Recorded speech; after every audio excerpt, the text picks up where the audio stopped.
I'm Strider, your host here at Author Highlights, and I want to say thank you for showing up.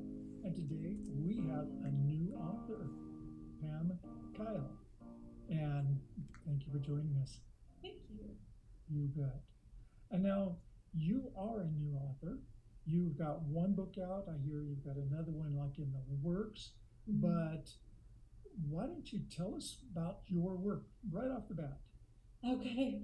I'm originally from Baltimore, Maryland, and my book takes place in Baltimore.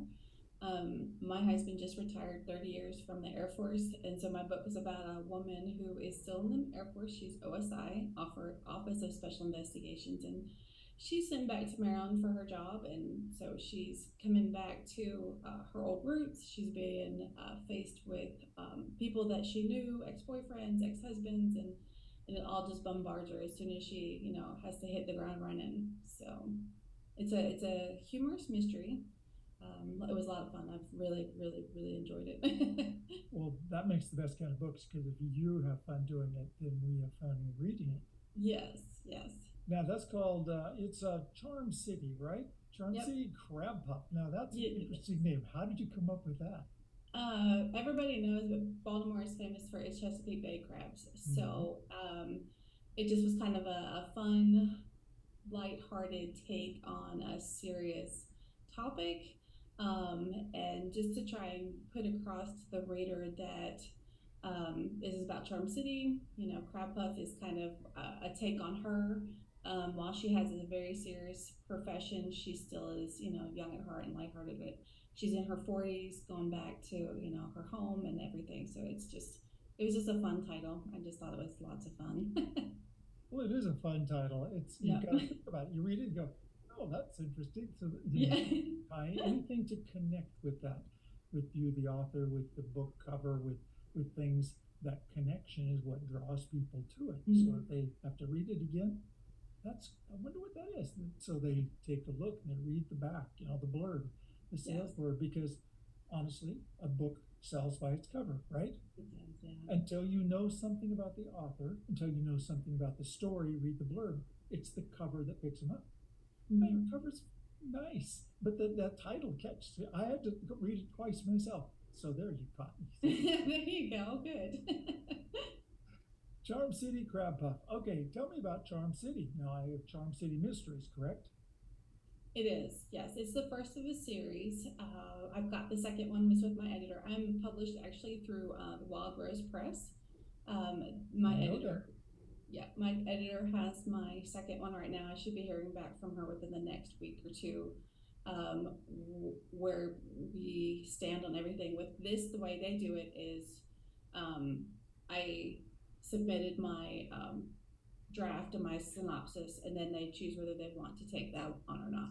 So I have to do the whole process again for my second one. My first one has only been out since April 1st.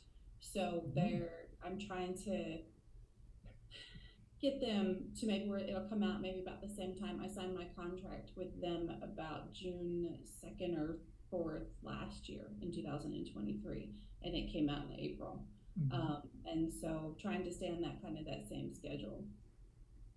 Now, are they just publishing it for you? Do they market it for you? Have you even found out yet? Because it's like brand new. No, the first we learned, and even this is the case with a lot of authors who are published with the big five, it is completely your responsibility to do your own publicity, to do your own marketing. I have TikTok, I have Instagram, I have LinkedIn, I have just about all the social media you could possibly think of. And so I know in a website. So it is on me to do like the podcast, to do the blog tours, to do the getting things out there. I had an event for the first day. For the day it launched, you have your book launch, you have your meet and greet with people.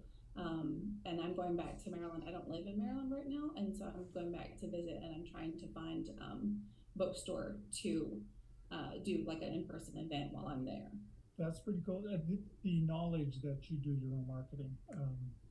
New authors sometimes expect the Hallmark version where you turn it in and they do the big schmeal, and you sit there and you absorb the checks, and And it's not really like that. At least No, in my knowledge, it is not turned out like no, that.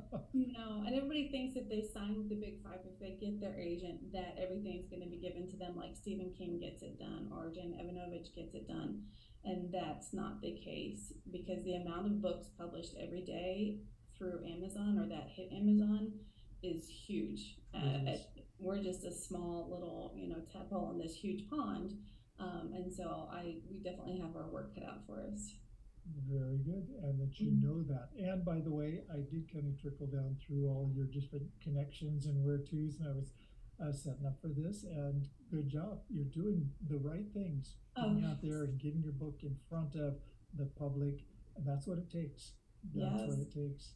In being new at doing this, what tools of the trade do you use to do your writing? I have tried. I just have my computer. I have Microsoft Word. I have read, like, Jan Evanovich has a writing book. Stephen King's book on writing is amazing. It was fabulous. I have looked. I used to be a pantser, what they call pantser, where you just kind of fly by the seat of your pants. And I still mostly adhere to that, but I also read about Save the Cat. I don't know if you've ever read that one. Absolutely. Writes a novel, and so I've kind of my second one. I kind of did that as like a guide, and then I was free to still deviate from it if I felt like it. But it so helped with the synopsis when I got to the end, just to be able to say, oh yes, this, and this is in there, and to be able to submit that to the publisher. That's probably the biggest of the things that I use to help. Okay. That answers the question. That's the things you use and have found effective. And you're a published author. So not only have you written manuscripts, because some people have piles of manuscripts that haven't done anything with, including myself. I've got some sitting back there that have not yet been published.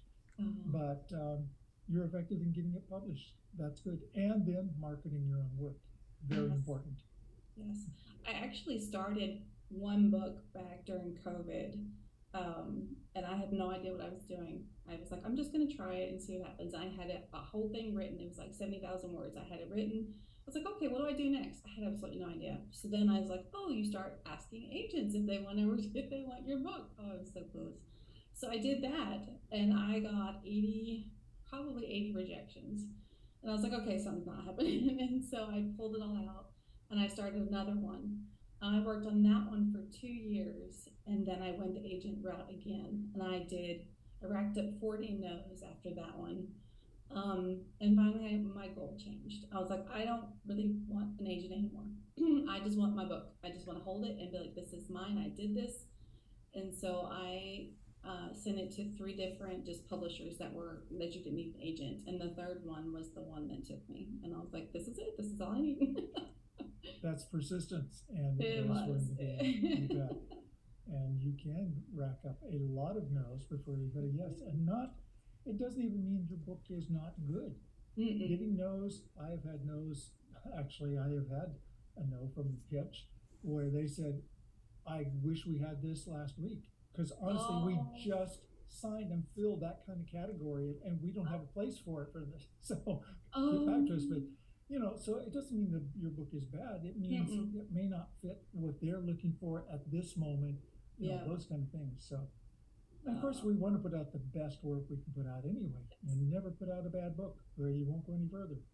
Yes, because it's still an ordeal after you find your press, or you find whatever. You have your editor, you have all the steps that you have to go through that took me months before I was able to finally sign off and be like, okay, I'm done. And then that's, it goes from there. So, yeah. It does take a lot of fiddling and knowledge and work, and you hope you have somebody you can rub elbows with and say, what do I do here? Yes. And that's important to be with groups that know what they're doing, and you can associate with. That certainly helped me. I could not have done it by myself. No, I agree.